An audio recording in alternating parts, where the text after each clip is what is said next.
வணக்கம், welcome to ஆக்கம் IAS academy. இந்த செஷனில் என்ன பார்க்க போகிறோம் அப்படின்னா, குரூப் 2 2A ப்ரிலிமினரிக்கு இப்போ இருக்கிற கொஞ்ச காலத்தில் எப்படி பாஸ் பண்ணலாம், எதெல்லாம் படிக்கலாம், முடிஞ்ச அளவுக்கு நாம் எப்படி ஃபோக்கஸ் பண்ணி படிக்கலாம், அதை பற்றி நம்ம டிஸ்கஸ் பண்ண போகிறோம். ஸோ குரூப் 2 ப்ரிலிமினரி உங்களுக்கு எல்லாருக்குமே தெரியும், மொத்தம் 200 கொஸ்டின்ஸ். நாம் குரூப் 2 செலக்ட் ஆகணும் அப்படின்னா ஒரு 165 above போடணும். குரூப் 2A செலக்ட் ஆகணும் அப்படின்னா ஒரு 155 கொஸ்டின்ஸ் அபோவ் அடித்தா மட்டும் தான் நம்ம ப்ரிலிம்ஸ் கிளியர் ஆகும். ரைட். ஸோ வேகன்சிஸ் உங்களுக்கு எல்லாருமே தெரியும். இன்டர்வியூ போஸ்ட் 50 வேகன்சி, நான் இன்டர்வியூ போஸ்ட் 595 வேகன்சி, டோட்டலாக 645 வேகன்சிஸ். இந்த வேகன்சிஸ் கண்டிப்பாக இன்க்ரீஸ் ஆகும். ஏன் அப்படின்னா கமர்ஷியல் டேக்ஸ்லேயே ஏசிடிஓ போஸ்ட் ஒரு 210 போஸ்ட் இப்போவே டிஎன்பிஎஸ்சிக்கு அனுப்பிட்டாங்க. இதை வரக்கூடிய குரூப் 2ல ஃபில் பண்ணி கொடுங்க அப்படின்னு. மினிமம் ஒரு 1000 வேகன்சிஸ் இன்க்ரீஸ் ஆக வாய்ப்புகள் அதிகம். ஸோ ஓவரால் நீங்கள் மெயின்ஸ் போகிறதுக்கு 1:10 அப்படின்ற ரேஷியோ வச்சுக்கிட்டீங்கன்னா 10,000 மெம்பர்ஸை சூஸ் பண்ணுவாங்க. இந்த 10,000 பேர்த்தில் ஒரு ஆளாக நீங்கள் வரணும். இதுதான் உங்களுடைய இமீடியட் டார்கெட். ஸோ அப்படி இருக்கும்போது இந்த எக்ஸாம் ப்ரிப்பேர் பண்ணுறதுல முதல் முக்கியமான விஷயம் சிலபஸ். நீங்கள் எதை படித்தாலும் சிலபஸ் உள்ளே இருக்கிறத மட்டும் படிங்க, அவுட் ஆஃப் சிலபஸ் படிக்கவே வேண்டாம்.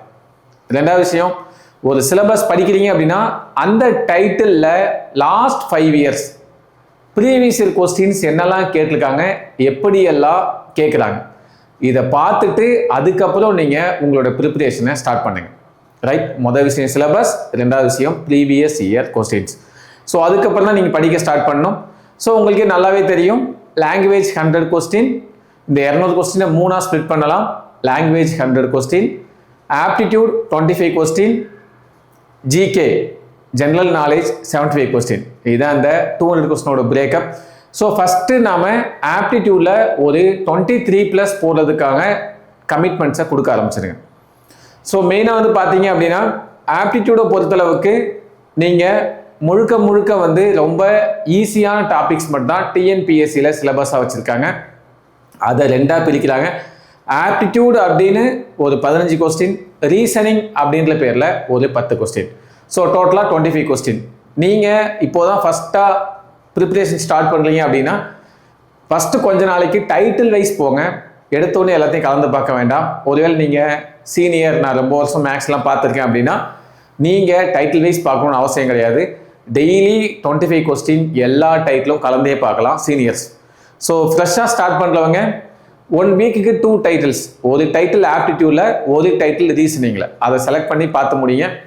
ஆப்டிடியூடை பொறுத்தளவுக்கு பேசிக் உங்களுடைய என்ன படிக்கணும் அப்படின்னா முழுக்க ஸ்கூல் புக்ஸ் தான் ஃபஸ்ட்டு ஃபோக்கஸ் பண்ணணும். 6 to 10 10th மேக்ஸில் இருக்கக்கூடிய 6லேருந்து 10th வரைக்கும் இருக்கக்கூடிய ஸ்கூல் புக்ஸில் எக்ஸாம்பிள் சம்ஸ் ஃபஸ்ட்டு பாருங்கள். அதுக்கப்புறம் எக்ஸசைஸ் சம்ஸ் பாருங்கள். அதுக்கப்புறம் ஏதாவது ஒரு கைடு டைட்டில் வைஸ் பாருங்கள். Any one guide. So Tamil medium அப்படின்னா கணியன் ஃபாலோ பண்ணலாம், நல்லாயிருக்கும். இல்லை அப்படின்னா குவான்டிடேட்டிவ் ஆப்டிடியூட் RS அகர்வால், அது இங்கிலீஷ் மீடியமுக்கும் யூஸ் ஆகும், தமிழ் மீடியமுக்கும் யூஸ் ஆகும். இல்லை அப்படின்னா எனி ஒன் இன்ஸ்டிடியூட்டோட மேக்ஸு டைட்டில் வைஸ் மெட்டீரியல்ஸ் ஃபாலோ பண்ணலாம். ரைட். ஸோ நெக்ஸ்ட் விஷயம் பார்த்தீங்க அப்படின்னா, நீங்கள் ஒரு டைட்டில் பார்க்குறீங்க அப்படின்னா அதை பார்த்து முடிச்சுட்டு ப்ரீவியஸ் கொஸ்டினில் என்னெல்லாம் கேட்கலாங்களோ அந்த கொஸ்டின்ஸ் எல்லாத்தையும் ஒர்க் அவுட் பண்ணுங்கள். மேக்ஸில் நீங்கள் ஈஸியாக ஸ்கோர் பண்ணிடலாம்.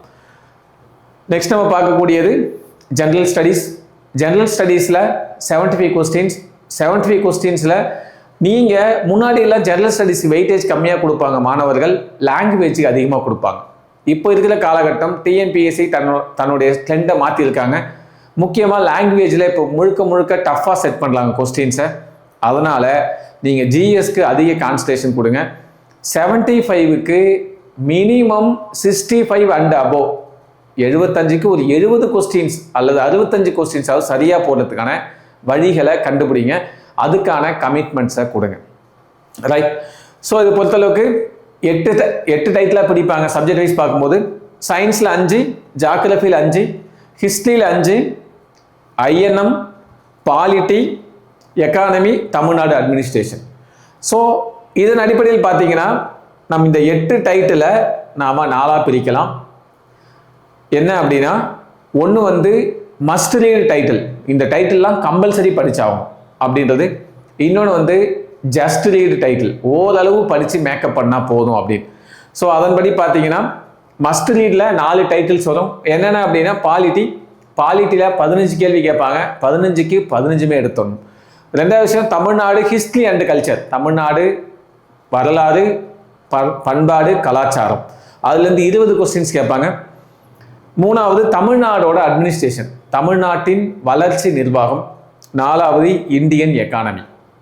ஸோ பார்த்துக்கங்க, polity 15, Tamil Nadu history culture 20, administration 10, economy 10. டோட்டலாக இந்த 4 டைட்டிலில் மட்டுமே 55 கேள்விகள் வரும். நெக்ஸ்ட் வந்து பார்த்தீங்கன்னா ஜஸ்ட் ரீட் டைட்டில், அதில் ஒரு 4 சப்ஜெக்ட். என்னென்ன அப்படின்னா ஜஸ்ட் இது எப்படி நம்ம ஃபில்டர் பண்ணோம்னா நம்பர் ஆஃப் கொஸ்டின்ஸை பேஸ் பண்ணி தான். எதெல்லாம் அதிக கேள்வி கேட்குறாங்களோ அதெல்லாம் மஸ்ட் ரீடில் நம்ம ஃபிக்ஸ் பண்ணிக்கலாம். எதெல்லாம் கம்மியான கேள்வி கேட்குறாங்களோ அதெல்லாம் ஜஸ்ட் ரீடாக கன்வெர்ட் பண்ணிக்கலாம். ரைட். ஐஎன்எம்ல 5 கொஸ்டின், ஹிஸ்ட்ரியில் 5 கொஸ்டின், ஜாகிரபியில் 5, சயின்ஸில் 5. இது 4 டைட்டிலும் சேர்த்து 20 கேள்வி வரும். ஸோ இந்த 55 கேள்விக்கு மினிமம் 50வது கரெக்டாக போடணும் நீங்கள் இந்த மஸ்ட் ரீடில். இந்த 20க்கு ஒரு 15வது கரெக்டாக போடணும். ஸோ 55 ஒரு 15 70, இதுதான் நீங்கள் ஃபோக்கஸ் பண்ணணும். ஸோ ஜிஎஸ்ஸை பொறுத்தளவுக்கு கமிட்மெண்ட் டெய்லி 3 to 4 hours கொடுக்கணும். ஏன் அப்படின்னா நிறைய விஷயங்கள் கற்றுக்க வேண்டியிருக்கும். அதனால் ஜிஎஸ்க்கு நீங்கள் கொஞ்சம் அதிகமான கமிட்மெண்ட்ஸ் கொடுக்கணும். ஸோ நம்மளுடைய டார்கெட் வந்து பார்த்தீங்க அப்படின்னா ஃபஸ்ட்டு மேக்ஸில் 23 சொன்னேன். அடுத்து வந்து பார்த்தீங்க அப்படின்னா 55க்கு மினிமம் 50 அடிக்கணும், 20க்கு மினிமம் 15 அடிக்கணும். ஸோ டோட்டலாக வந்து பார்த்தீங்க அப்படின்னா மினிமம் இதில் ஒரு 85 to 90 கொஸ்டின்ஸ் ஓவரால் போடணும், மேக்ஸையும் ஜிஎஸ்ஸையும் சேர்த்து. Right.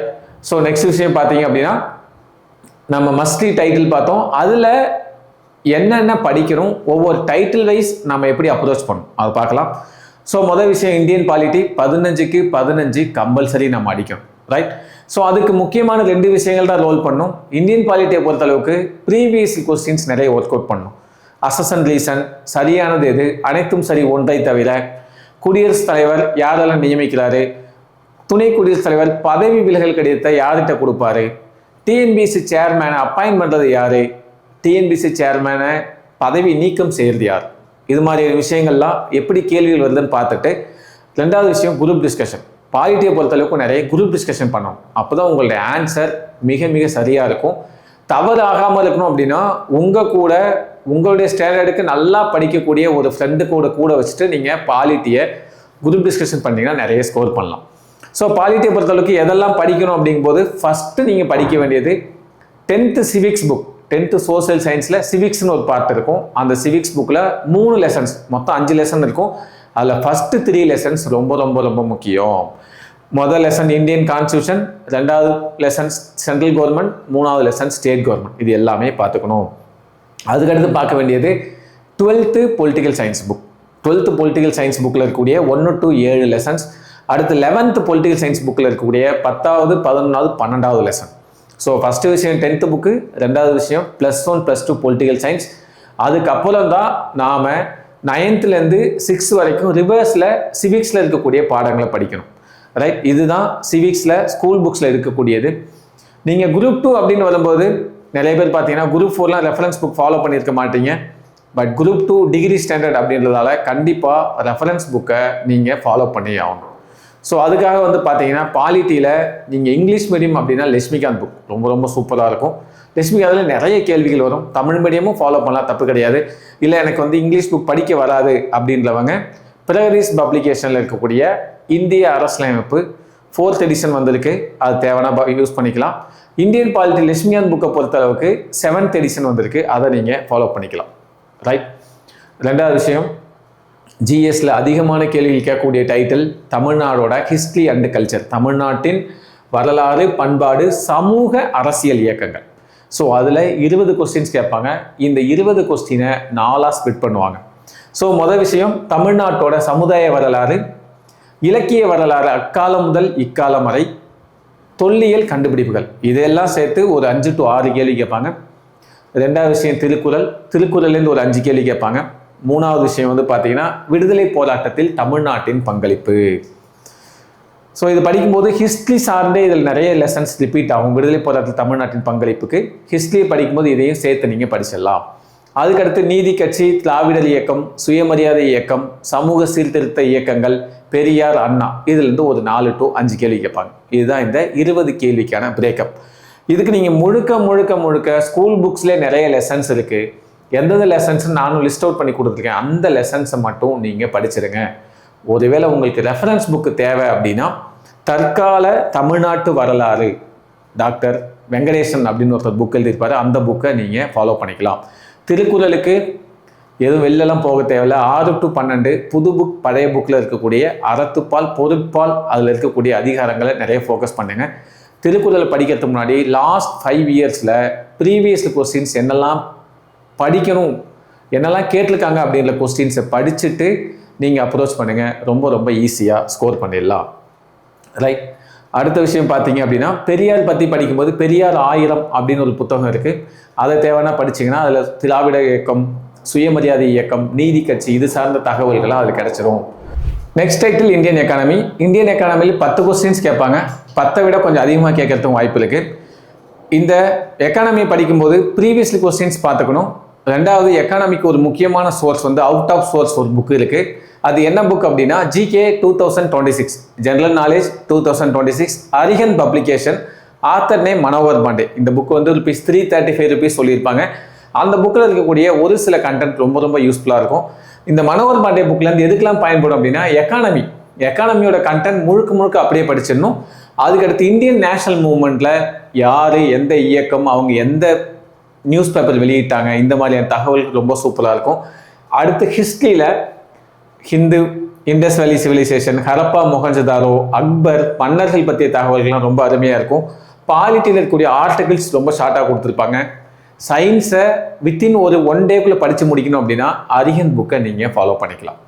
Right. So Arihant book ஐஎன்எம்முக்கு Indian எக்கானமிக்கு மிக முக்கியமான சோர்ஸ். ரெண்டாவது விஷயம், நீங்கள் ஸ்கூல் புக்ஸ் படிக்கணும் அப்படின்னா எக்கானமிக்கு 11th 12th எக்கானமி புக்ஸை படிக்காமல் நீங்கள் போகவே முடியாது. 12th எக்கானமியில் ரொம்ப முக்கியமான லெசன்ஸ் இருக்குது. லெசன் 2லேருந்து 11 வரைக்கும் இருக்கக்கூடிய எல்லா லெசனும் படிச்சிருங்க. இந்தியன் எக்கானமிக்கு ரொம்ப யூஸ்ஃபுல்லாக இருக்கும். அடுத்து +1 எக்கானமி புக்கில் இருக்கக்கூடிய some lessons. First Manohar Pandey, ரெண்டாவது 12th 11th எக்கானமி புக். அதை முடிச்சுட்டு அதுக்கப்புறம் தான் நீங்கள் பார்க்குறீங்க 10th-லேருந்து 6th வரைக்கும் ரிவர்ஸில் எக்கானமியில் இருக்கக்கூடிய நம்ம சிலபஸ் சார்ந்த லெசன்ஸ் மட்டும் படிங்க. ரைட். நெக்ஸ்ட்டு நீங்கள் எக்கானமியை படிக்கும்போது பட்ஜெட், இந்தியன் பட்ஜெட் 2025-26 கண்டிப்பாக படித்தாகணும்.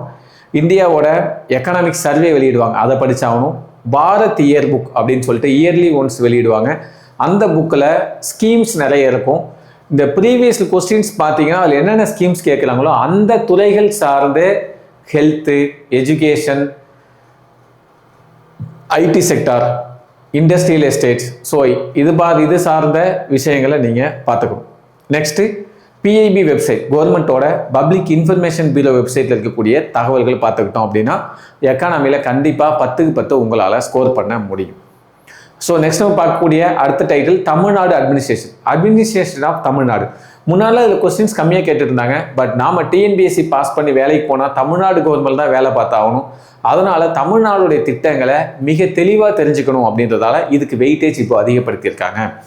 ஸோ தமிழ்நாடு அட்மினிஸ்ட்ரேஷன் படிக்கும்போது எங்கேயும் வெளில சோர்ஸ் இருக்குமா அப்படின்னா பெருசாலாம் அலைய வேண்டாம். மொதல் விஷயம், ஸ்கூல் புக்கில் இருக்கக்கூடிய லெசன்ஸை கண்டிப்பாக படிச்சிடணும். ஸோ எந்தெந்த புக் அப்படின்னா 11th பொலிட்டிக்கல் சயின்ஸ் நிறைய லெசன்ஸ் இருக்கும், 11th எக்கானமியில் ஒரு லெசன் இருக்கும், 10th ஜாகிரபியில் லாஸ்ட் 2 லெசன்ஸ் இருக்கும். அடுத்து 10th எக்கானமியில் லெசன் நம்பர் 5, 9th ஜாகிரபியில் lesson number 4. So Tamil Nadu administration மட்டுமே ஒரு 8 லெசன்ஸ் ஸ்கூல் புக்கில் கவர் ஆகும். அந்த 8 லெசன்ஸையும் கண்டிப்பாக படிச்சிருங்க. அதுக்கப்புறம் அவுட் ஆஃப் சோர்ஸுக்கு வரலாம். நீங்கள் அவுட் ஆஃப் சோர்ஸ் அப்படின்னா தமிழ்நாடோட பட்ஜெட் 2025-26, தமிழ்நாடோட எக்கானமிக் சர்வே, தமிழ்நாடு அரசின் 4 ஆண்டு சாதனை மலர் வெளியிட்டிருப்பாங்க. அப்புறம் பாலிசி நோட்ஸ், கொள்கை விளக்க குறிப்புகள். அதில் முக்கியமான ஒரு 4 சப்ஜெக்ட்ஸ், 4 துறைகள்: பள்ளிக்கல்வித்துறை, மருத்துவ மக்கள் நல்வாழ்வுத்துறை, சமூக நலம் மற்றும் மகளிர் உரிமைத்துறை, தகவல் தொழில்நுட்பம் மற்றும் டிஜிட்டல் சேவைகள் துறை. இந்த பாலிசி நோட்ஸை கண்டிப்பாக படிச்சிருங்க. தமிழ் அரசு அப்படின்னு ஒரு மந்த்லி மேகசின் வரும், தேவையான அதையும் பார்த்துக்கலாம். இந்தியன் கவர்மெண்ட்டுக்கு திட்டம் அல்லது யோஜனா ஒரு மந்த்லி மேகசின் வரும், அதையும் நீங்கள் ஃபாலோ பண்ணிக்கலாம்.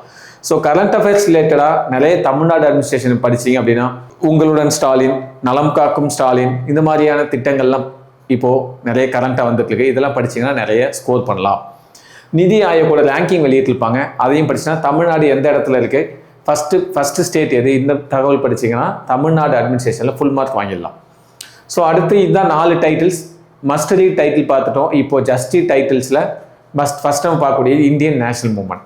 இந்தியன் நேஷனல் மூவ்மெண்ட் குரூப் 4ல் ஹிஸ்ட்ரியை விட நேஷனல் மூவ்மெண்ட் அதிக வெயிட்டேஜ் கொடுத்துக்கிட்டு கேள்வியில் அதிகமாக இடம்பெற்றிருந்தது. இந்த டைம் அதை விட அதிகமாகவும் போடலாம், குறையலாம். ஆனால் குறைஞ்சபட்சம் 5 கேள்வி கண்டிப்பாக வரும். ஸோ இந்தியன் நேஷனல் மூவ்மெண்ட்டை படிக்கும்போது ஸ்கூல் புக்ஸ் தான் நம்மளுடைய ஃபஸ்ட்டு சோர்ஸ். ஸ்கூல் புக்கை தாண்டி ஹிஸ்ட்ரியை படிக்கணுன்ற அவசியம் இல்லை. ஸோ மெயினாக பார்க்கணும் அப்படின்னா 8th book, 10th book, 12th book. 8th history, 10th history, 12th history. 11th புக்கில் ஒரு லெசன் இருக்கும். இதை மட்டும் படிச்சுன்னா ஹிஸ்ட்ரியை கவர் பண்ணிடலாம்.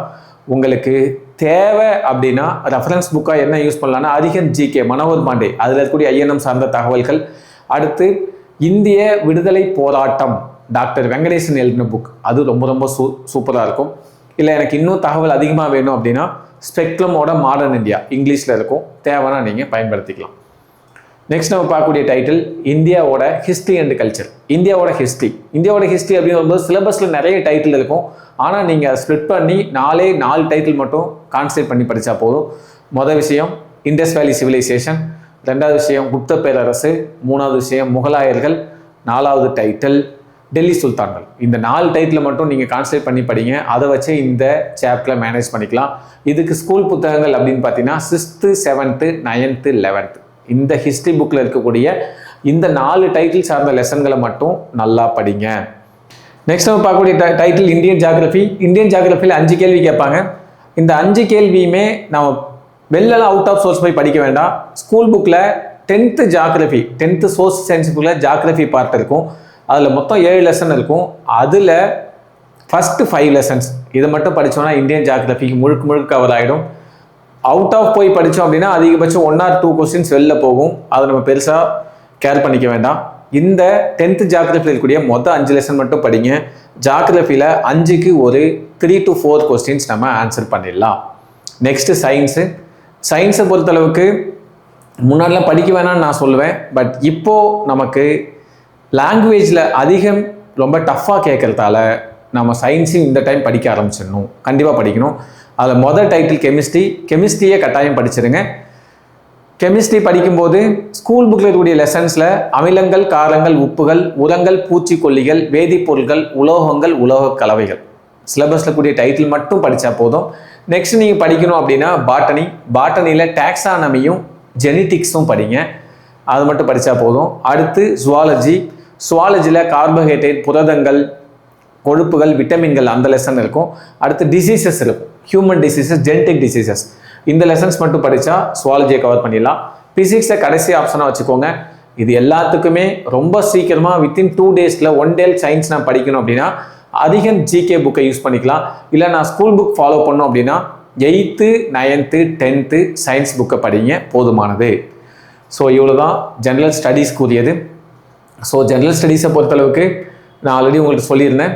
ஜென்ரல் ஸ்டடீஸில் ஃபஸ்ட்டு நீங்கள் ஆப்டிடியூட் 23+ ஃபோக்கஸ் பண்ணணும். அடுத்து ஜிஎஸ்ல இருக்கக்கூடிய 8 டைட்டில் 2 ஸ்ப்ளிட் பண்ணிக்கணும். ஃபஸ்ட்டு 4 டைட்டில், அடுத்த 4 title. So must read, just read. Must ரீடில் 55 கொஸ்டின் வரும், அதில் 50வது போட பார்த்துக்கணும். ஸோ ஜிஎஸ்ல ஆப்டிடியூட் 25 ப்ளஸ் ஜிஎஸ்ல இருக்க 8 சப்ஜெக்ட்ஸ் ஒரு 75, ஓவரால் 100 கொஸ்டின். 100 கொஸ்டினுக்கு ஒரு 85 to 90 போடணும். முன்னாடிலாம் 70 எடுத்தாலே போதும். பட் இப்போது உங்களுக்கு லாங்குவேஜில் கொஸ்டின்ஸ் கொஞ்சம் டஃப்பாக கேட்கறதால நீங்கள் அதை சரி பண்ணணும் அப்படின்னா நீங்கள் அதிகமாக ஃபோக்கஸ் பண்ண வேண்டியது மேக்ஸ்லையும் ஜிஎஸ்லையும் அதிக மார்க் எடுத்தால் மட்டும் தான் ப்ரிலிம்ஸ் கிளியர் பண்ண முடியும். ஸோ இதெல்லாம் படிச்சுட்டு இதை மட்டும் கவர் பண்ணாலே போதும், நீங்கள் கண்டிப்பாக 85+ அடிக்கலாம். நெக்ஸ்ட் லாங்குவேஜ் பொறுத்தளவுக்கு உங்களுக்கு குரூப் 2 2Aல 2 ஆப்ஷன்ஸ் இருக்குது. ஒன்று தமிழ் சூஸ் பண்ணலாம், இல்லை அப்படின்னா இங்கிலீஷ் சூஸ் பண்ணலாம். முன்னால என்ன பண்ணுவாங்க, நிறைய பேர் குரூப் 4ல தமிழ் படிப்பாங்க, குரூப் 2ல என்ன பண்ணுவாங்கன்னா இங்கிலீஷ் சூஸ் பண்ணுவாங்க. இங்கிலீஷ் அப்போ படிக்க வேண்டியது ரொம்ப கம்மியாக இருந்துச்சு, சிலபஸும் ரொம்ப ஈஸியாக இருந்துச்சு. பட் இப்போ 2 லாங்குவேஜுக்குமே ஈக்குவல் வெயிட்டேஜ் செட் பண்ணிட்டாங்க. இங்கிலீஷும் அவ்வளோ சீக்கிரமாலாம் நீங்கள் மார்க் எடுத்துட முடியாது. அதனால் நீங்கள் குரூப் 4 தமிழ் படிச்சிருந்தீங்க அப்படின்னா அதே தமிழ் அப்படியே கன்டினியூ பண்ணுங்கள், அதுதான் நல்லது. திரும்ப புதுசாக நீங்கள் இங்கிலீஷ்க்கு ஜம்ப் பண்ண வேண்டாம். இல்லை நான் குரூப் 4 படிக்கல சார், டைரெக்டாக குரூப் 2 தான் படிக்கிறேன் அப்படின்னா நீங்கள் வேணால் ஸ்கூல் இங்கிலீஷ் மீடியம் படிச்சிட்டிங்கன்னா மட்டும் ஜென்ரல் இங்கிலீஷை சூஸ் பண்ணுங்கள். அதர்வைஸ் நீங்கள் ஸ்கூல் தமிழ் மீடியம் அப்படின்னா தாராளமாக பொது தமிழை நீங்கள் படிக்கலாம். ஸோ தமிழ் நீங்கள் ப்ரிப்பேர் பண்ணும்போது 100 கொஸ்டின்ஸ் அதை 7 டைட்டிலாக பிரிச்சிருப்பாங்க. மொதல் 6 டைட்டில் இருந்தால் ஸ்கூல் புக்கு வெளியிலேருந்து கேள்விகள் வரும். 7வது டைட்டில் இலக்கியம் தமிழ் அறிஞர்களும் தமிழ் தொண்டும். இது முழுக்க 6 to 10 ஸ்கூல் புக்லேருந்து மட்டும்தான் வரும். அதனால் இதுக்கு வெளில அவுட் ஆஃப் சோர்ஸ் நீங்கள் எடுக்க வேண்டாம். ஸோ நீங்கள் தமிழ் இலக்கணம் மீதி இருக்கக்கூடிய அந்த 85 கேள்விகள், இந்த 85 கேள்விகளுக்கு ஃபஸ்ட்டு 6 to 10 நியூ புக்கை படிங்க. அதுக்கப்புறம் +1 +2 நியூ புக் படிங்க. டைம் இருந்துச்சுன்னா 6 to 12 ஓல்டு புக்கையும் ஃபாலோ பண்ணுங்கள். சிலபஸில் என்னென்ன டைட்டில் இருக்கோ அது சார்ந்து நம்ம ஸ்கூல் புக்கில் என்ன இருக்கோ அதை மட்டும் படிங்க. அதை விட்டுட்டு அட்டை டு அட்டை படிக்கணும், மொதல் பேஜ்லேருந்து கடைசி பேஜ் வரைக்கும் படிக்கணும் அப்படின்னா இந்த சிலபஸ்க்கு அப்படி தேவையில்லை. தமிழ் நீங்கள் படிக்கும்போது டைட்டில் வைஸ் அப்ரோச் பண்ணுங்கள். ஜிஎஸ்க்கும் அதே தான் சொல்லுவேன். இப்போ டைம் இல்லை, அதனால் நீங்கள் சிலபஸ் டைட்டில் வைஸ் அப்ரோச் பண்ணிங்கன்னா இன்னமும் நீங்கள் ஈஸியாக ஸ்கோர் பண்ணலாம். ஸோ மொதல் விஷயம், நீங்கள் குரூப் 4 குரூப் 2 நீங்கள் தமிழ் படிக்கிறீங்க அப்படின்னா லாஸ்ட் மந்த் நடந்த நம்மளுடைய குரூப் 4ஓட கொஸ்டின்ஸ் 200 கொஸ்டினில் தமிழுக்கு வந்த 100 கொஸ்டினையும் முழுக்க அனலைஸ் பண்ணுங்கள். நீங்கள் பொது தமிழ் படிக்கிறீங்க அப்படின்னா அதில் நிறைய ஐடியாஸ் கிடைக்கும். எந்த புக்ஸ் ரெஃபரன்ஸாக ஃபாலோ பண்ணாங்கன்னு கிடைக்கும். ஸோ இதே ரெஃபரன்ஸ் புக்கை நெக்ஸ்ட் டைம் ஃபாலோ பண்ணுவாங்களான்னு பண்ண மாட்டாங்க, பண்ணுறதுக்கும் வாய்ப்பு இருக்குது. இல்லை ஸ்கூல் புக்லேருந்தே முழுக்க கேள்வி வருமா அப்படின்னா அதுக்கும் ஒரு 80 to 85 கொஸ்டின் ஸ்கூல் புக்லேருந்து வாய்ப்பு இருக்குது. நீங்கள் எல்லாத்துக்கும் பி ப்ரிப்பேர்டாக போகணும். மொதல் விஷயம் ஸ்கூல் புக்கை முடிங்க. 2வது விஷயம் தான் அவுட் ஆஃப் சோர்ஸ் போகணும். அதுக்கு முன்னாடி குரூப் 4 கொஸ்டின் தமிழில் கேட்ட 100 கொஸ்டினையும் கம்ப்ளீட்டாக அனலைஸ் பண்ணுங்கள். ஸோ ஃபஸ்ட்டு விஷயம், நீங்கள் ரெஃபரன்ஸ் புக் அப்படின்னா நீங்கள் இலக்கணத்தில் எழுத்ததிகாரம் சோம இளவரசன் எழுதியிருப்பார், நன்னூல் சார்ந்து. அடுத்து சொல்லதிகாரம் நன்னூல் சார்ந்து சோம இளவரசன் எழுதியிருப்பார். இதெல்லாம் இலக்கணத்துக்கு ரெஃபரன்ஸ் புத்தகங்கள். நெக்ஸ்ட் பார்த்தீங்கன்னா ஆட்சி சொல் அகராதி, அதில் ஆங்கில சொல்லுக்கு நிகரான தமிழ் சொல், கலை சொற்கள்லாம் நிறைய இருக்கும். லிப்கோ டிக்ஷனரியில் இருக்கக்கூடிய கலை சொற்கள். அடுத்து பழமொழி 400 இருக்கக்கூடிய பழமொழிகள், அதுக்கு என்ன பொருள். அடுத்து மரபு தொடர் வரிசை, அதில் தமிழ் பாதுகாப்பு கழகம் ஒரு புத்தகம் போட்டிருப்பாங்க. அதில் ஒரு 17 பேஜில் எல்லா மரபு தொடரும் வரும். அடுத்து மயங்கொலி அதிகாரி தமிழ்நாடு, மயங்கொலி அகராதி தமிழ்நாடு அரசு வெளியிட்டிருப்பாங்க. இந்த புத்தகங்கள் தான் உங்களுக்கு ரெஃபரன்ஸ் புத்தகங்கள். முழுக்க ஸ்கூல் புக்கை முடிச்சுட்டு அதுக்கப்புறம் ரெஃபரன்ஸ் புக்கு போங்க. தமிழை பொறுத்தவரை டைட்டில் வைஸ் போகிறீங்க அப்படின்னா ரொம்ப சந்தோஷம். ரைட், நெக்ஸ்ட் விஷயம் பார்த்தீங்க அப்படின்னா நம்ம இன்ன வரைக்கும் டிஸ்கஸ் பண்ணதில் எந்தெந்த புக்கில் எந்தெந்த டைட்டிலுக்கு எந்தெந்த லெசன்ஸ் இருக்குது அப்படின்னு நான் தெளிவாக சொல்லியிருக்கேன். ஸோ இதில் பார்த்தீங்கன்னா சயின்ஸுக்கு என்னென்ன லெசன்ஸ் எந்தெந்த புக்கில் இருக்குது அப்படின்னு சொல்லியிருக்கேன். இதை நீங்கள் பார்த்துக்கோங்க. டிஸ்கிரிப்ஷனில் இந்த பிடிஎஃப்பை நான் கீழே அப்லோட் பண்ணியிருக்கேன். அதை நீங்கள் பிரிண்ட் அவுட் எடுத்து கையில் வச்சுக்கோங்க. 2வது விஷயம், கரண்ட் அஃபேர்ஸ் சார்ந்த நிறைய கொஸ்டின்ஸ் வரும். எல்லா சப்ஜெக்ட்லையும் கரண்ட் அஃபேர்ஸ் வரும். கரண்ட் அஃபேர்ஸ் நீங்கள் படிக்கும்போது கண்டிப்பாக நீங்கள் ஏதாவது ஒரு மந்த்லி மேகசின், அப்படி இல்லை அப்படின்னா நியூஸ் பேப்பர் ரெகுலராக ரீட் பண்ணுங்கள். தினமணி, இந்து தமிழ், இந்த 2 பேப்பரையும் நீங்கள் ரீட் பண்ணுறீங்க அப்படின்னா ரொம்ப சந்தோஷம். லாஸ்ட் 1 இயர்க்கான கரண்ட் அஃபேர்ஸை நீங்கள் பார்க்கணும். ஸோ ஜாகிரஃபி பாருங்கள், ஆல்ரெடி சொல்லியிருந்தேன் இல்லையா, ஜாகிரஃபிக்கு ஒரு 5 லெசன் ரொம்ப முக்கியம்னு. 10th சோசியல் சயின்ஸ் இருக்கக்கூடிய ஜாகிரஃபி 5 லெசன், இதுதான் அந்த லெசன்ஸ்.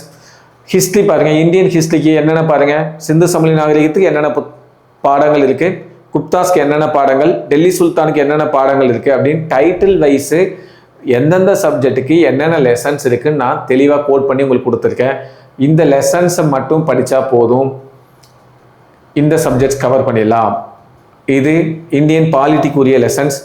ஸோ இந்த பிடிஎஃப் நான் டிஸ்கிரிப்ஷனில் கீழே அப்லோட் பண்ணியிருக்கேன். ஒவ்வொரு சப்ஜெக்ட் வைஸ் நான் உங்களுக்கு புக்கிலேருந்து என்னென்ன பாடங்கள் எந்தெந்த சப்டைட்டில் படிக்கணும் அப்படின்றதையும் தெளிவாக சொல்லியிருக்கேன். ரைட், இது தமிழ்நாடு அட்மினிஸ்ட்ரேஷனுக்கு என்னென்ன பாலிசி நோட்ஸ் பார்க்கணும் அப்படின்றதையும் உங்களுக்கு இதில் லிஸ்ட் அவுட் பண்ணியிருக்கேன். ஸோ 2வது விஷயம், மேக்ஸில் ஒவ்வொரு டைட்டிலுக்கும் ஆப்டிடியூட், ரீசனிங், மெயினாக ஆப்டிடியூடில் ஒவ்வொரு டைட்டிலுக்கும் ஸ்கூல் புக்கில் எந்தெந்த லெசன்ஸ் இருக்குது, அது எந்தெந்த பயிற்சிகள் முதற்கொண்டு, எந்தெந்த எக்ஸசைஸ், எந்தெந்த எடுத்துக்காட்டு வினாக்கள், அது முதற்கொண்டு தெளிவாக உனக்கு டீகோட் பண்ணி கீழே டிஸ்கிரிப்ஷனில் கொடுத்துருக்கேன். அதை நீங்கள் பார்த்துக்கோங்க. ஒவ்வொரு டைட்டிலுமே உங்களுக்கு இங்கே தெளிவாக இருக்கும். ஸோ நெக்ஸ்ட்டு நம்ம பார்க்கக்கூடியது ஜென்ரல் இங்கிலீஷ். ஸோ ஜென்ரல் இங்கிலீஷ்க்கு முன்னாடியெல்லாம் ஈஸியாக இருக்கும், எல்லாருமே 100க்கு 95 ஈஸியாக அடிச்சிருவாங்க. இப்போ அது கொஞ்சம் கஷ்டம்தான். ஸோ அதுக்கு ஆனால் நீங்கள் ஏதாவது நிறைய டெஸ்ட் ப்ராக்டிஸ் பண்ணுங்கள். ஜென்ரல் இங்கிலீஷ் நீங்கள் படிக்கிறீங்கன்னா நிறைய டெஸ்ட், எனி ஒன் அகாடமியில் டெஸ்ட் ப்ராக்டிஸ் ஜாயின் பண்ணிக்கோங்க. அதுக்கடுத்து ஸ்கூல் புத்தகங்களில் 6 to 10 ஸ்கூல் புக்கு தான் உங்களுக்கு பேஸ். அதில் போயம்ஸு, ப்ரோஸு எந்தெந்த லெசனில் எந்தெந்த புக்கில் இருக்குது அப்படின்றதையும் லிஸ்ட் அவுட் பண்ணியிருக்கேன். ரைட். ஸோ இதுதான் நாம் படிக்கக்கூடியது. இதுவரை என்ன பார்த்தோம் அப்படின்னா சப்ஜெக்ட் வைஸ் பார்த்துருப்போம், எந்தெந்த புத்தகங்கள் படிக்கணும், எதெல்லாம் மிக இம்பார்ட்டன்ட் அப்படின்னு பார்த்தோம். ஸோ ஓவரால் நீங்கள் படிக்க ஸ்டார்ட் பண்ணும்போது உங்களுக்குன்னு ஒரு ஸ்ட்ராட்டஜியை ஃபாலோ பண்ணுங்கள். மினிமம் நீங்கள் எந்த அளவுக்கு கமிட்மெண்ட் கொடுக்குறீங்களோ அந்த அளவுக்கு தான் உங்களுடைய ரிசல்ட். மினிமம் 8 ஹவர்ஸ்லேருந்து ஒரு 14 ஹவர்ஸாவது டெய்லி கமிட்மெண்ட் கொடுங்க. இன்னும் ஒரு 55 டேஸ் இருக்குது. இதில் மினிமம் டெய்லி 8 ஹவர்ஸ்லேருந்து ஒரு 14 ஹவர்ஸ் கமிட்மெண்ட் கொடுங்க. மேக்ஸுக்கு கம்பல்சரி டெய்லி ப்ராக்டிஸ் பண்ணணும். டெய்லி மேக்ஸுக்கு நீங்கள் கம்பல்சரி 1.5 ஹவர்லேருந்து 2 ஹவர்ஸ் கமிட்மெண்ட் கொடுக்கணும். ஆப்டிடியூடுக்கு ஒரு டைட்டில், ரீசனிங் ஒரு டைட்டில், ரெண்டையும் சூஸ் பண்ணி எடுத்துக்கோங்க. நெக்ஸ்ட் விஷயம் ஜெனரல் ஸ்டடீஸ்க்கு டெய்லி 3 to 4 ஹவர்ஸ் நீங்கள் கமிட்மெண்ட் கொடுக்கணும். அடுத்து பொது தமிழ் அல்லது உங்களுடைய இங்கிலீஷ் லாங்குவேஜுக்கு மினிமம் 3 ஹவர்ஸ் கொடுக்கணும். டெய்லி ஏதாவது ஒரு டெஸ்ட்டு ப்ராக்டிஸ் பண்ணிக்கிட்டே இருங்க. டெய்லி 200 கொஸ்டின் ப்ரீவியஸ் கொஸ்டின்ஸ் ரெகுலராக பாருங்கள். டிஎன்பிசி வெப்சைட்லேயே எல்லா கொஸ்டினும் ஆன்சரோடு கிடைக்கும். அந்த வெப்சைட்டில் இருக்கக்கூடிய அனைத்து கொஸ்டின்ஸையும் நீங்கள் ரெகுலராக ஒர்க் அவுட் பண்ணி பாருங்கள். மிக எளிமையாக இந்த குரூப் 2ல் ஃபஸ்ட்டு 10,000 பீப்புள் ஒரு ஆளை நீங்கள் கட்டாயம் வருவீங்க. கம்பல்சரி கமிட்மெண்ட் கொடுங்க. அனைவரும் இந்த ப்ரிலிம்ஸ் தேர்வில் வெற்றி பெற வாழ்த்துக்கள். நன்றி.